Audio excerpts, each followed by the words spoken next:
Hello students, welcome back to online agriculture. स्वागत है आप सभी का 5 minute concept series for MP food safety officer exam, जिसमें हम लोग एक क्वेश्चन और उससे रिलेटेड जो कॉन्सेप्ट है उसको हम लोग क्लियर करते हैं। तो चलिए, क्वेश्चन है आपके पास, which of the following is fibrous protein? निम्नलिखित में से कौन सा रेशेदार अथवा तंतु युक्त प्रोटीन यहाँ पर कहलाता है?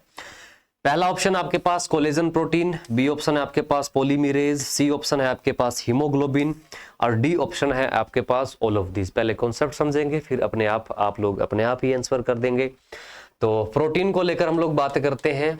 कल लास्ट सेशन में हमने कार्बोहाइड्रेट को लेकर बात की थी, है ना, और इसका प्लेलिस्ट बना हुआ है, चैनल पे देखिएगा। प्रोटीन वैसे तो इसका काम एनर्जी देना नहीं है ना। प्रोटीन के 1 ग्राम से जो एनर्जी मिलता है ये 4 किलो कैलोरी एनर्जी जो है ये मिलता है। 4 किलो कैलोरी एनर्जी जो है प्रोटीन के 1 ग्राम से जो है मिलता है। अब हम देखिए, यहाँ पर टाइप्स ऑफ प्रोटीन पूछा जा रहा है आपसे। फाइबरस प्रोटीन है ना, ग्लोबुलर प्रोटीन है, इस प्रकार से प्रोटीन के टाइप्स हैं। तो यहाँ पर टाइप्स ही मेंशन किए गए हैं, तो हम लोगों को टाइप्स प्रोटीन के जो प्रकार हैं उनको हमें समझना है। तो यहाँ पर ये आपका जो पूरा क्लास है बायलैंग्वेजली रहने वाला है, तो हिंदी चाहे इंग्लिश किसी भी प्रकार के स्टूडेंट को कोई दिक्कत नहीं होगी। तो क्लासिफिकेशन हम लोग प्रोटीन का डिस्कस करते हैं। इसमें सबसे पहला जो क्लासिफिकेशन है ये है सोल्यूबिलिटी के बेसिस पर, मतलब प्रोटीन घुल सकता है या नहीं घुल सकता है ना, घुल सकता है या नहीं घुल सकता है, पानी के अंदर घुल सकता है या नहीं घुल सकता है। तो सोल्यूबिलिटी के बेसिस पर, विलेयता के आधार पर। इसमें सबसे पहले है तंतुकार प्रोटीन, जिसको हम लोगों ने क्या बोला है, फाइबरस प्रोटीन बोला है। ये फाइबरस प्रोटीन जो होते हैं ये वाटर के अंदर इनसोल्यूबल रहते हैं, यानी कि अंदर जल के अंदर ये अविलेय अवस्था में देखने को मिलते हैं, घुलते नहीं है पानी के अंदर।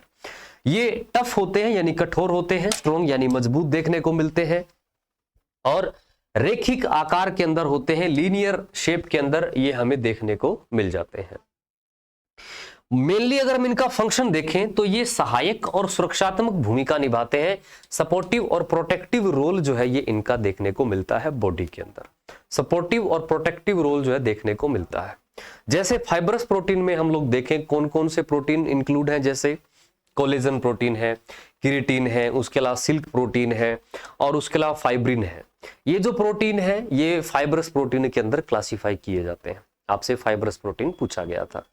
उसके अलावा कोलेजन के बारे में ध्यान रखें, नेचर के अंदर मेमल्स में सबसे ज्यादा अबंडेंट अमाउंट के अंदर, है ना, स्तनधारियों के अंदर सबसे ज्यादा पाया जाने वाला जो प्रोटीन है वो कौन सा हो जाता है, तो ये कोलेजन प्रोटीन हो जाता है। तो 1-2 फैक्ट भी है साथ में, है ना, जैसे कोलेजन प्रोटीन नेचर में मोस्ट अबंडेंट अमाउंट में मेमल्स के अंदर ये मौजूद रहने वाला प्रोटीन है, सबसे ज्यादा ये पाया जाता है।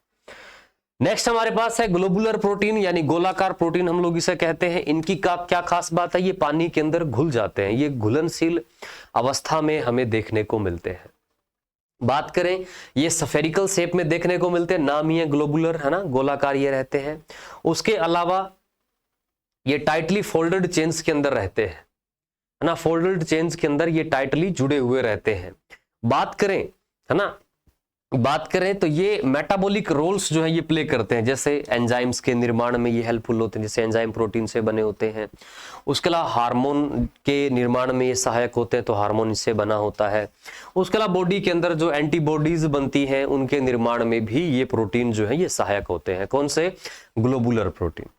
जैसे एग्जाम्पल के तौर पे हम लोग देखें तो डीएनए पॉलीमरेज है, उसके अलावा आरएनए पॉलीमरेज है, और उसके अलावा हीमोग्लोबिन है ना, उसके अलावा कौन सा है, हीमोग्लोबिन है। तो ये कैसे प्रोटीन हो जाते हैं, ये ग्लोबुलर प्रोटीन हमें देखने को मिलते हैं, गोलाकार प्रोटीन जो है ये हो जाते हैं।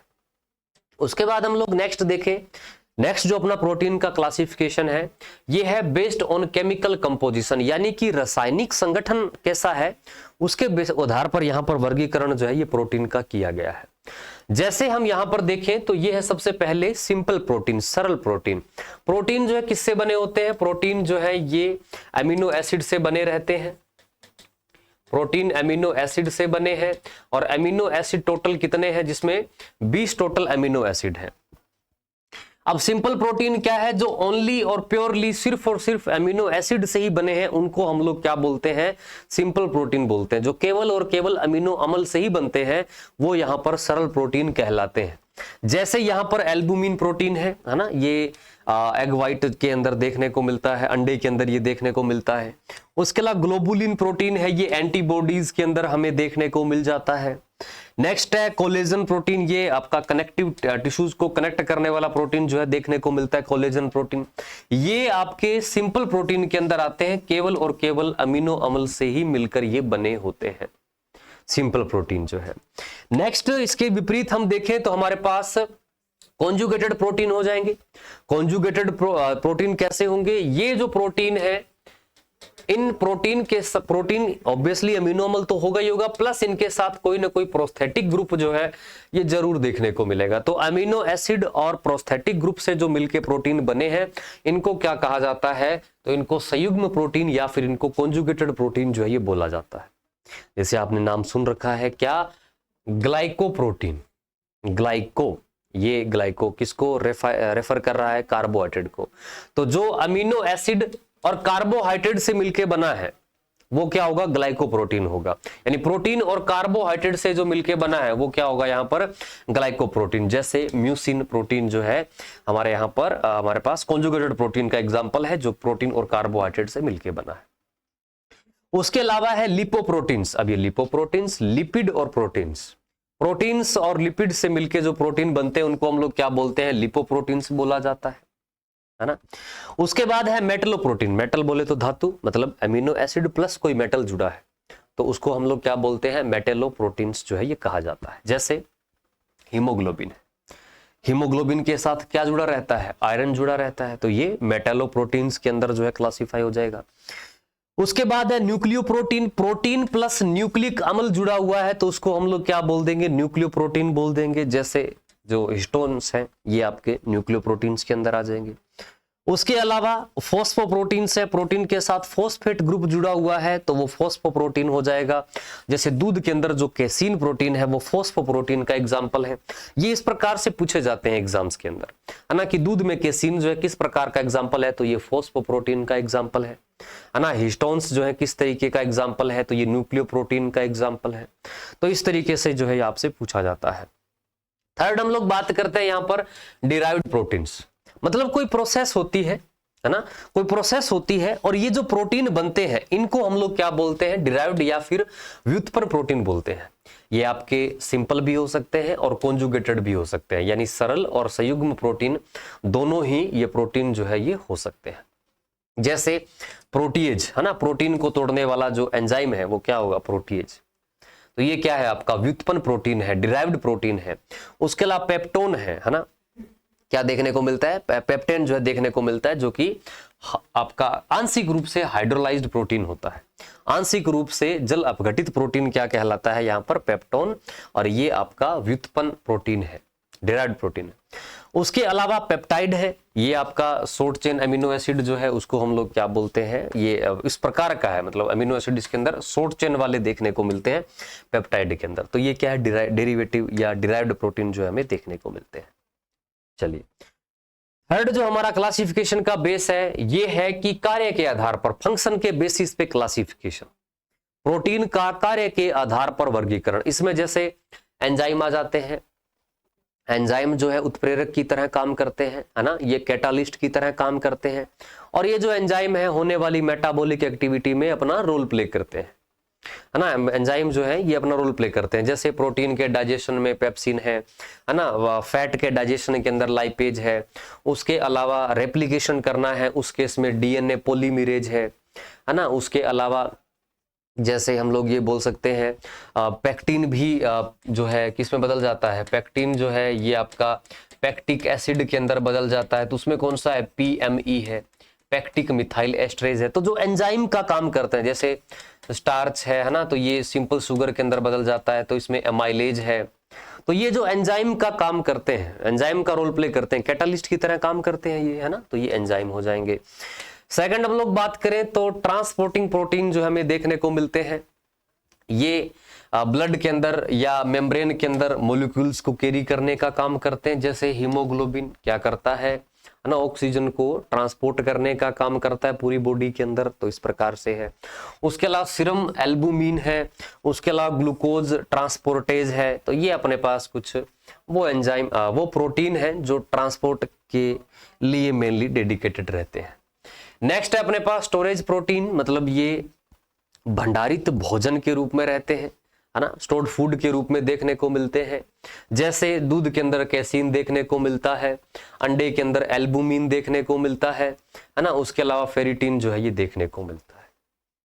तो ये स्टोरेज प्रोटीन के अंदर जो है क्लासिफाई किए जाते हैं। नेक्स्ट है स्ट्रक्चरल प्रोटीन, जो संरचना देने का काम करते हैं। जैसे एनिमल्स में स्ट्रक्चर जो है ये प्रोटीन का सबसे इंपॉर्टेंट काम है। जो बॉडी में हमारी मसल्स बनी होती हैं, जो हमारी स्केलेटन बना है, जो कंकाल बना है, वो प्रोटीन की सहायता से ही तो बना है। तो ये इसीलिए एनर्जी नहीं देता है। प्राइमरी सोर्स ऑफ एनर्जी के अंदर हम लोग प्रोटीन को नहीं क्लासिफाई करते हैं, क्योंकि इसका सबसे मेजर काम यहाँ पर स्ट्रक्चरल देना होता है ना। जैसे कोलेजन कनेक्टिव टिश्यूज के तौर पर देखने को मिलता है, तो वो क्या है, स्ट्रक्चरल प्रोटीन है जो संरचना प्रदान करते हैं। जैसे कोलेजन है, केराटिन प्रोटीन है, उसके अलावा इलास्टिन है, ये संरचनात्मक प्रोटीन के अंदर आते हैं। नेक्स्ट हम लोग यहाँ पर बात करें डिफेंसिव प्रोटीन, जैसे बाहर से आने वाले जो भी कंटामिनेंट्स हैं उनसे हमारी यानी शरीर की रक्षा करने का काम करते हैं ये प्रोटीन, यानी ये प्रोटेक्शन देने का काम करते हैं, सुरक्षात्मक रहते हैं ये। तो सुरक्षात्मक या फिर डिफेंसिव प्रोटीन इनको बोला जाता है। जैसे एंटीबॉडीज है, उसके अलावा फाइब्रोनोजन है, उसके अलावा लाइसोजाइम है, ये सारे के सारे डिफेंसिव प्रोटीन की कैटेगरी के अंदर आ जाते हैं, रक्षात्मक प्रोटीन के अंदर आ जाते हैं। उसके बाद है कॉन्ट्रैक्टिल प्रोटीन्स, ये कह सकते हैं कि जो मोलिक्यूल्स हैं उनकी मूवमेंट को इंक्रीज करता है, जो मोलिक्यूल्स हैं उनकी गति को सक्षम बनाता है। जैसे एक्टिन है, मायोसिन है, उसके अलावा ट्यूबुलिन है, ये अपने पास संकुचनशील प्रोटीन या फिर कंट्रैक्टिल प्रोटीन जो है देखने को मिलते हैं। उसके बाद है रेगुलेटरी प्रोटीन्स, जो हमारी बॉडी के अंदर, एनिमल्स के अंदर जो बायोलॉजिकल प्रोसेस हो रही है, उन बायोलॉजिकल प्रोसेस को रेगुलेट करने का जो प्रोटीन काम करते हैं उनको हम लोग नियामक प्रोटीन या फिर रेगुलेटरी प्रोटीन्स हम लोग बोल देते हैं। जैसे इंसुलिन है, क्या करता है, ये ब्लड के अंदर ग्लूकोज के लेवल को रेगुलेट करता है। तो रेगुलेट करने वाले प्रोटीन रेगुलेटरी प्रोटीन्स के अंदर जो है वो क्लासिफाई किए जाते हैं, है ना। अब यहां पर प्रश्न देखो, प्रश्न क्या था आपके पास, क्या पूछा गया था क्वेश्चन ये पूछा गया था कि इसमें से फाइब्रस प्रोटीन कौन सा है। फाइब्रस प्रोटीन इनमें से कोलेजन है, बाकी तो सारे कौन से हैं, ग्लोबुलर है ना, ग्लोबुलर है। तो यहाँ ए ऑप्शन सही होगा, बाकी पूरे का पूरा क्लासिफिकेशन भी हमने डिस्कस कर लिया। अब जो स्टूडेंट्स तैयारी कर रहे हैं एफएसओ के लिए और जुड़ना चाहते हैं शानदार टेस्ट सीरीज के लिए जिसमें हो पार्ट ए और पार्ट बी दोनों कवर, वो भी बायलैंग्वेजली, तो आप ऑनलाइन एग्रीकल्चर एप्लीकेशन से एमपी फूड सेफ्टी ऑफिसर का जो शानदार टेस्ट सीरीज है इसके अंदर आप लोग एनरोल हो सकते हैं। इसका वैलिडिटी जो है टिल एग्जाम तक रहने वाला है, ठीक है। तो इसका जो प्लेलिस्ट है वो अलग से बना दिया गया है, आप उस प्लेलिस्ट को वॉच कर सकते हैं, उस प्लेलिस्ट से आप जुड़ सकते हैं, अपने दोस्तों के साथ भी इस सीरीज को साझा कर सकते हैं। अगर वीडियो पसंद आता है तो आप लोग इस सेशन को लाइक भी कर सकते हैं। चैनल को सब्सक्राइब करना बिल्कुल भी मत भूलिएगा। चलिए आज के लिए इतना ही करते हैं। Take care, thank you.